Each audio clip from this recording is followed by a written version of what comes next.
연습 문제 43번입니다. 43번은 42번과 거의 똑같은 문제인데 물어보는 것이 바뀌었다 뿐인 거지 이제 숫자만 다르게 거의 같은 식으로 계산하면 되는 문제예요. 43번 자동차가 자전거로 바뀌었네요. 어쨌든 곡선 경로, 원궤도 일부 뭐 이런 거를 현재 돌고 있다 했을 때 이 자전거 또는 물체의 속도를 가르쳐주고 반지름을 안 가르쳐준 경우네요. 역시 이번에도 정지마찰계수를 가르쳐줘서 물체는 운동마찰력이 작용할 게 아니라 정지마찰력이 작용할 것 같아 라고 하는 그런 어느 정도 예상도 가능한데 물체가 받는 힘부터 생각해 봅니다. 질량 mkg짜리는 중력 mg 뉴턴을 아래쪽으로 받고요. 그리고 위쪽으로 적당한 수직항력, 수직력 n 뉴턴을 바닥면으로부터 받겠다. 그리고 면의 나란한 방향으로 앞으로, 뒤로, 옆쪽으로 뭐 어떻게든 어쨌든 마찰력을 받을 수 있을 상황이다 라고 한 다음에 자전거가 갑자기 날아가진 않겠지. 갑자기 땅으로 꺼지진 않겠지. 위-아랫 방향으로 가속되지는 않겠지. 자전거가 받고 있는 수직력, 수직항력은 mg 뉴턴이다 라고 합시다. 자, 그리고 자전거가 공기저항이나 다른 힘들은 받지 않는다고 했을 때 공기저항뿐만 아니라 양력, 다운포스 받지 않는다 그랬을 때 움직이는 과정에서 이게 실제로는 핸들을 약간 돌려서 하겠지만 우리는 물리에서 해석할 때는 그 효과로 인해서 적당한 방향으로 정지마찰력이 잘 작동하겠지라고 좀 모델화해서 생각을 해버립니다. 원궤도 일부를 돌고 있기 때문에 물체는 반드시 움직이는 방향, 속력은 일정하게 안쪽 방향으로 구심력을 받아야 하며 구심가속도는 R분의 V제곱, 구심력은 M, 질량 몰라요. 반지름 R미터예요. 속도 35km/h의 제곱을 써줘야지 되는데 자, mkg R미터이면서 V 값을 잘 써서 구심력이 몇 뉴턴 단위로 나오게 하고 싶으면 이 힘값에다가 미터 퍼 세크 단위 힘을 구하기 위해서 미터 퍼 세크 단위의 속도를 넣어야 되겠다. 35km/h는 36분의 350, 3.6분의 35 미터 퍼 세크이기 때문에 요거 속도 제곱해가지고 넣어주면 되는 건데 이거 36분의 350이나 36분의 360이나 거의 차이 안 나니까 실제로 문제 풀 때는 이게 할리데이 교재의 특성인데 실제 상황에 유사하게 하기 위해서 숫자가 딱 떨어지게 이렇게 하지 않는 경우들이 제법 있습니다. 그런데 지금은 여러분 뭐 문제 풀 필요가 있을 때는 직접 계산 한번 하시고요. 요거 근 10m/s다 라고 해가지고 여기다가 지금은 10제곱 해가지고 한번 넣어 보겠습니다. 자, 이게 구심력으로서 네가 이런 반경의 곡선 경로를 돌고 있다면 반드시 이 경로 안쪽 방향, 이렇게 생긴 안쪽 방향으로 이 힘을 꼭 받아야만 이런 운동이 성립해 라고 하는 결론 또는 조건이라고 할 수 있는데 그러면 내가 이 힘을 어떻게 받나 했더니 받을 수 있는 방향이 얘밖에 없네. 위아래로는 뭐 안쪽으로 하고 변형을 시킬 수 없는 거고 적당한 크기의 마찰력이 그래 뭐 이게 안쪽으로 작용하나 보지 단 하나뿐인 땅바닥 면에 대해서 나란한 방향으로의 힘이 이게 안쪽으로 작용을 하나 보지 라고 생각을 해서 그게 F인가 보다 라고 하자. 그래서 내가 그거 할게요 라 그랬더니 네 맘대로 그렇게 하냐. 제가 왜요? 너 마찰력이잖아. 그런데요. 너 마찰력으로서 이런 경우는 정지 마찰력 취급을 해야지 되는데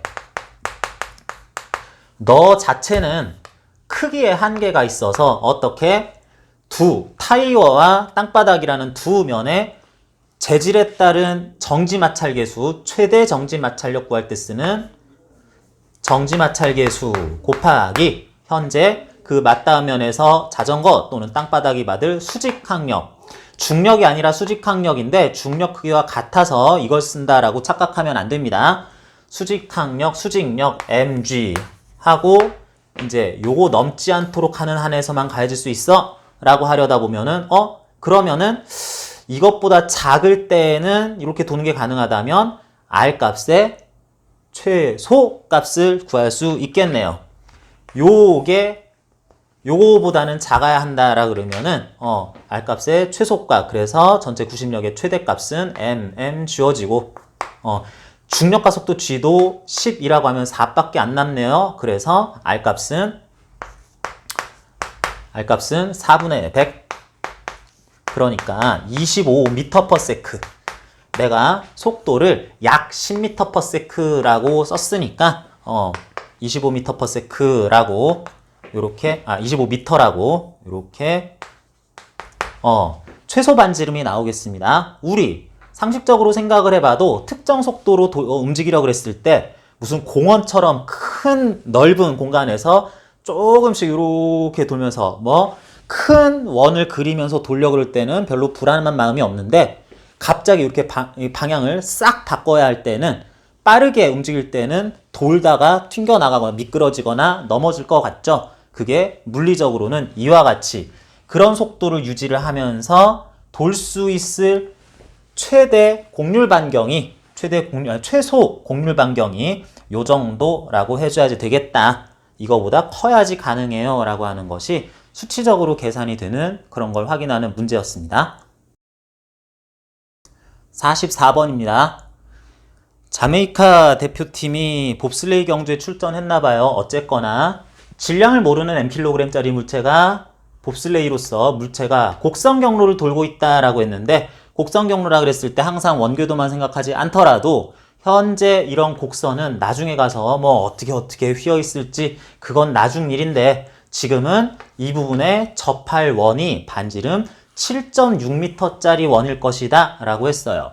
그리고 이 물체가 현재 속력이 96.0km/h다 라고 할 건데, 자, 숫자들이 영 마음에 들진 않는데 요거 일단 R이라고 놓고 요거 V라고 놓고, 필요할 때는 우리는 km/h보다는 m/s 단위를 써야 뉴턴 단위의 힘도 잘 나오고 계산하기가 편하니까 요거는 96.6 그러면은 m/s로 바꾸자면은 3.6분의 96.6 해서 나중에 계산만 해주면 되겠네요. 나중에 한꺼번에 대입하고요. 자, 이런 속도로 움직이고 있다라고 그랬어요. 자, 그러면서 물체가 현재 가속도가 얼마가 돼야 될지, 원궤도 돌아가면은 이제는 원궤도 돌아가면은 속력은 현저하게 커지거나 작아지지 않는다라 그러고, 반지름은 돌고 있는 이 반지름은 요렇게 의미 있게 요 정도 곡률을 가지는 그런 운동을 하기 위해 안쪽으로 구심력이 작용을 했었어야 된다. 방향을 바꾸는 힘이 작용했었어야 된다라고 한다면 구심력을 구할 수도 있는데 구심 가속도만 구하라 그랬네요.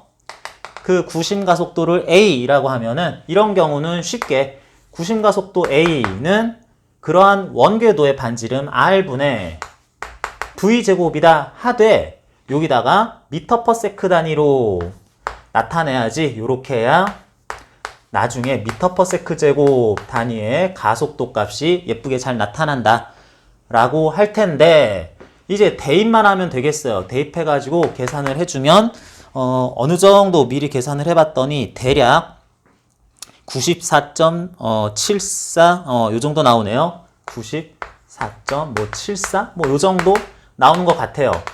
m/s로 바꿔서 7.6m 해서 쭉 계산해보면 이쯤 나오겠습니다.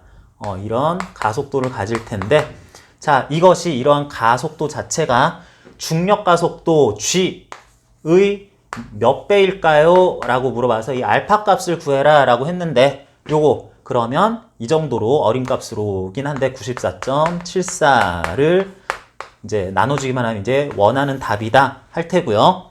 당연히 중력 가속도에다가 10 쓰면은 요거 이렇게 해서 나타날 가속도가 9.474G, 9.47G 이쯤이라고 할 수 있어요 라고 하거나, 아니면은 중력 가속도 G를 9.8로 해가지고 대입을 해보면 약 9.67G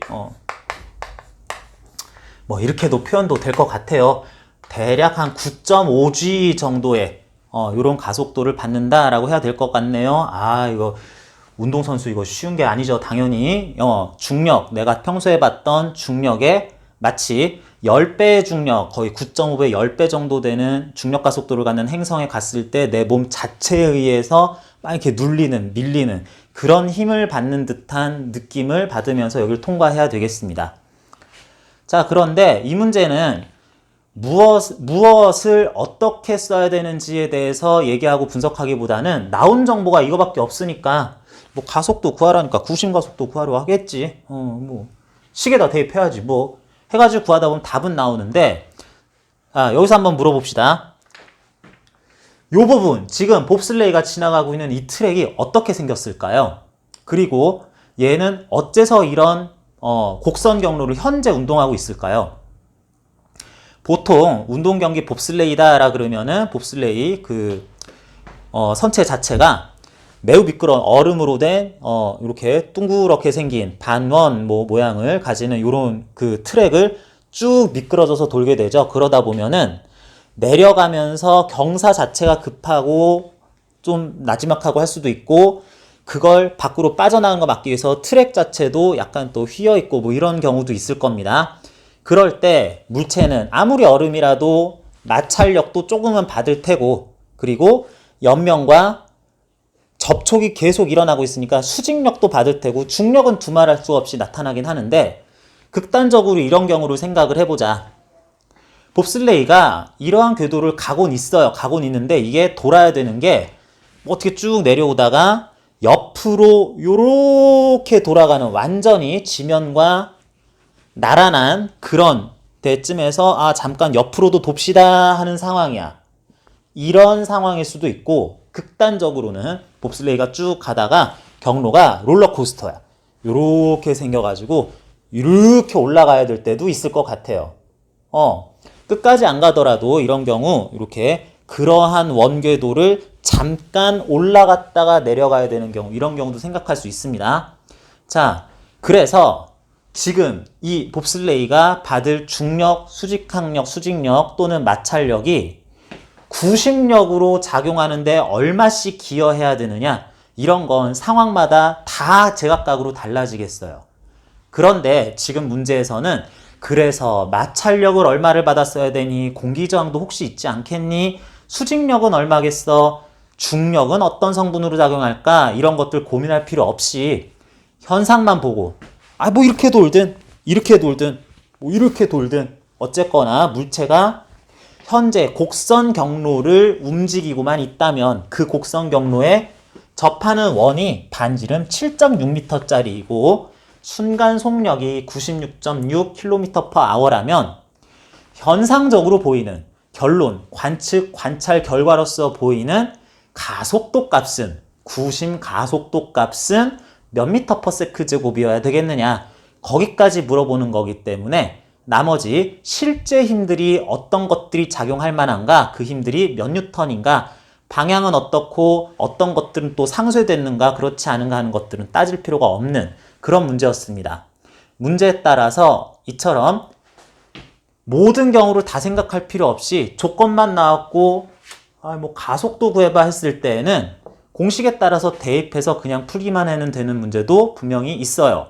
그런 문제들은 이제 틀릴 수 있는 여지가 이렇게 단위 변환하거나 계산하는 과정에서 좀 나타날 수가 있는 건데 이런 것들만 조금 주의해 주시면은 공식에다가 단순하게 대입하고 계산하는 문제이기 때문에 풀이에 큰 어려움은 없겠습니다.